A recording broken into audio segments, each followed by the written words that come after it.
Hey, what is going on, everyone? This is Lunatic, aka the One Man Army, and this is a 155 kill game.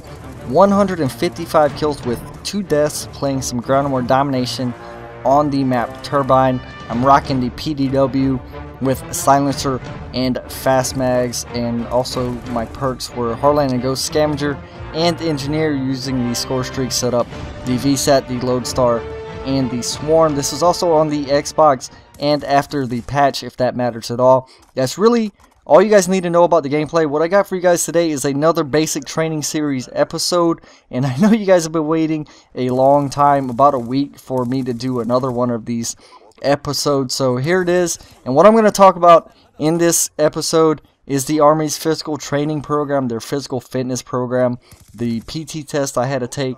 So the Army judges you on 3 different areas: push-ups, sit-ups, and a 2-mile run. So you have to do X amount of push-ups, X amount of sit-ups, and get X amount of time on your 2-mile run.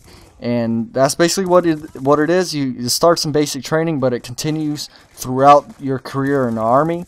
And in basic training, you get 3 PT tests. You get 3 physical training tests.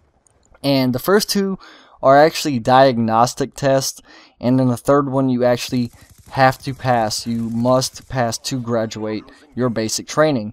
So like I said, the first 2 are diagnostic tests, where you kind of just take a test. You don't have to pass, but you try to do as well as you can anyway, just to see where you're at and just to see what improvements you need to make and what areas you need to work on. And when I first joined the Army, I was not in the greatest physical shape. I wasn't like fat or chubby or, you know, like out of breath or anything, but I wasn't in the best shape. I think my first diagnostic PT test I did, I think about 28 push-ups and like 40 sit-ups, which isn't very good at all.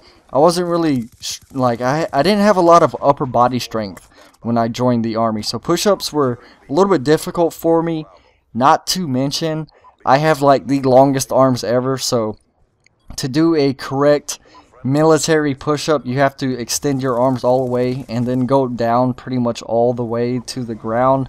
And it was pretty difficult just because like I had extremely long arms. But I would do push-ups on top of everything else, on top of all the other physical training they made us do. I already talked about getting smoked in a different commentary. That's one of the, you know, physical things we did. Ruck marches, the obstacle courses were physical. Everything to do in basic training is physical, and every single morning you wake up, you do some sort of physical training, whether it's push-ups, sit-ups, running, ruck march. You do something in the morning, every single morning, in basic training, and it really builds you up. So like I said, the first PT test was, I think, within the first week of me being in basic training, and then after that it just got better. My final PT test was at like 4 in the freaking morning or something. It was cold as hell, you know, Fort Leonard, Missouri, in the middle of January, or actually this was March. My final PT test, I maxed out the push-ups. I did like 78 push-ups. I think I did about 80 sit-ups, which is actually over the number that you need to get. And then my 2-mile run, I absolutely failed. I went too far on my 2-mile run. Like, you go a mile and you turn around and you come back. I went I don't know, 30 feet too far. I missed the 2-mile run by about 4 seconds. So I scored a 298 on my final PT test in basic training. But anyway, this gameplay is actually wrapping up already. I don't know what this kid is doing, spinning around in circles. Trust me, he's not dying for me. He's got a gold LMG target finder or something. But anyway, hope you guys enjoyed, and I'm out. Peace.